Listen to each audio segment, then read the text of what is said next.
Hey there, economic warriors and financial freedom fighters. It's your boy, the boss economist, back with another no-holds-barred takedown of the economic clown show that is modern governance. Today, we're diving headfirst into the dumpster fire that is the U.S. manufacturing sector in April 2025. Spoiler alert, it's a disaster, and guess who's holding the matchstick? That's right, your friendly neighborhood government and their genius-level economic mismanagement. Buckle up, because this is gonna be a wild ride, and we've got the data, the receipts, and the sass to back it all up. Folks, the numbers are in, and they're uglier than a tax bill on April 15th. The Institute for Supply Management, ISM, dropped its latest factory gauge on May 1, 2025, and, surprise, surprise, U.S. manufacturing activity shrank faster than a politician's promises after Election Day. The ISM's factory gauge slipped to 48.7, down 0.3 points, marking the steepest contraction in 5 months. And for those of you new to the game, anything below 50 means we're in shrinky-dink territory. Production. Down more than 4 points to a measly 44. Orders. Shrinking for the third month in a row. Employment. Oh, don't even get me started, factory payrolls are expected to have dropped for the first time in 3 months, according to government data coming out this Friday. Now, if you're sitting there thinking, boss economist, this sounds like a one-off fluke, let me stop you right there. This isn't a fluke, it's a feature of a system where government meddling, tariff tantrums, and trade policy chaos have turned the industrial sector into a punching bag. And who's getting knocked out? You, me, and every hard-working American who's just trying to keep the lights on. Let's start with the elephant in the room, tariffs. Oh, tariffs, the government's favorite buzzword when they want to sound tough on trade. We're protecting American jobs, they cry, while waving the flag and slapping 25% duties on everything from steel to semiconductors. But here's the kicker, folks, those tariffs aren't protecting jobs, they're killing them. The ISM report shows that the strategy of rushing in imports ahead of tariffs is officially kaput, with the imports index declining at the fastest pace since late 2023. Translation. Businesses have stopped stockpiling, and now they're stuck with higher costs and no buffer. And let's talk about those costs. Despite cheaper energy prices, thank you, OPEC, for not totally screwing us this time, the ISM's measure of prices paid for materials spiked to its highest level since June 2022. Why? Tariffs, baby. Those pesky little taxes on imports are jacking up input costs, slowing down supplier deliveries, and causing manufacturing inventory to pile up. It's like trying to run a marathon with a backpack full of bricks, and guess who handed you the backpack? Uncle Sam. Just look at the data. According to a 2024 study by the National Bureau of Economic Research, NBR, U.S. tariffs imposed between 2018 and 2023 led to a net loss of 142,000 manufacturing jobs. And that was before the latest round of tariff hikes in late 2024, which slapped an additional $50 billion in duties on key industrial inputs. Fast forward to April 2025, and the ISM report shows backlogs retreating at a faster pace, new orders drying up, and production tanking. Coincidence? I think not. Now, let's zoom out and look at the bigger picture, because this isn't just about tariffs, this is about a government that's allergic to economic competence. The ISM report paints a grim picture of an industrial sector struggling for traction amid general uncertainty surrounding trade policy.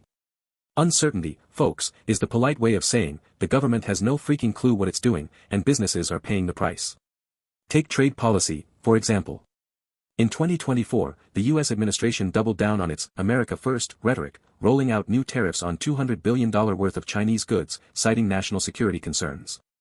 But here's the thing, national security doesn't pay the bills when your factory is shuttered because you can't afford imported raw materials. And don't take my word for it, look at the data. A 2024 survey by the National Association of Manufacturers, NAM, found that 78% of manufacturers reported higher costs due to tariffs, with 45% delaying expansion plans and 30% laying off workers. Fast forward to April 2025, and the ISM report confirms the carnage. 11 industries expanded, sure, but 6 contracted, and the overall sector is in the toilet. And it's not just tariffs. Let's talk about fiscal policy, or rather, the lack thereof. While the government is busy playing tariff roulette, it's also sitting on its hands when it comes to meaningful infrastructure investment. Remember that $1.2 trillion Infrastructure Investment and Jobs Act from 2021? Yeah, turns out, only about 40% of those funds had been dispersed by the end of 2024, according to the Congressional Budget Office, CBO. Meanwhile, our roads, bridges, and ports, the lifeblood of manufacturing, are crumbling faster than a stale cookie. Is it any wonder that supplier deliveries are slowing down, as the ISM report notes? You can't move goods efficiently when your logistics network is stuck in the 20th century. Now, here's where things get really spicy, folks. This manufacturing meltdown isn't happening in a vacuum, it's part of a broader economic storm that's brewing on the horizon. Let's connect the dots. Weak orders, slower production, declining backlogs, and shrinking employment. That's the recipe for a recession, served piping hot with a side of government incompetence.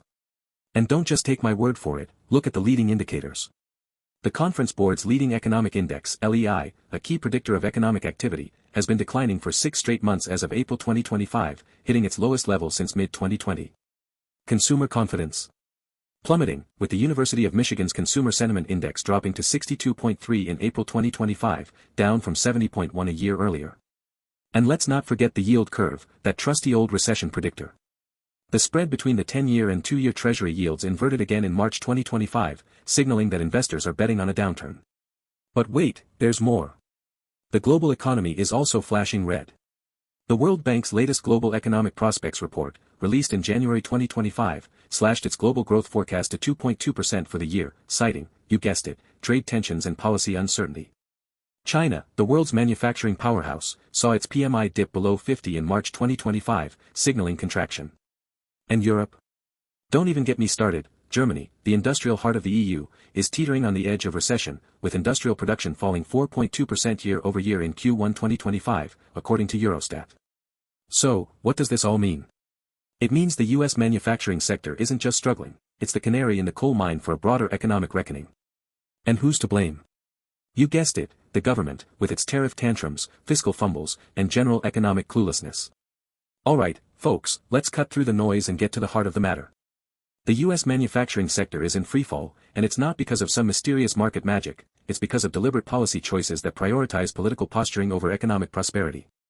Tariffs are killing jobs, not saving them. Trade policy uncertainty is strangling investment, not spurring it. And fiscal mismanagement is leaving our infrastructure, and our economy, to rot. So, what's the solution? First, ditch the tariffs. They're attacks on American businesses and consumers, plain and simple. Second, get serious about infrastructure. Disperse those funds, fix our roads, and modernize our ports, yesterday. Third, stop the trade policy whiplash. Businesses need certainty to plan, invest, and grow, not a government that changes the rules every 5 minutes. But here's the kicker, folks, none of this will happen until we, the people, hold these clowns accountable. So, to my financial freedom fighters out there, whether you're a factory worker worried about your job or a Wall Street trader sweating the next downturn, it's time to make some noise. Call your representatives, demand better, and don't let them off the hook until they deliver. Alright, economic warriors, that's all for today's episode of Boss Economics World, where we roast the policies and toast the possibilities. If you're as fired up as I am about this manufacturing meltdown, smash that like button, hit subscribe, and drop a comment below. Tell me, what's the dumbest economic policy you've seen lately? And hey, if you're a finance pro watching this, you know the drill, share this with your colleagues, because the more people wake up to this nonsense, the better. Until next time, keep fighting the good fight and remember, the economy's a mess, but you're a boss. Peace out.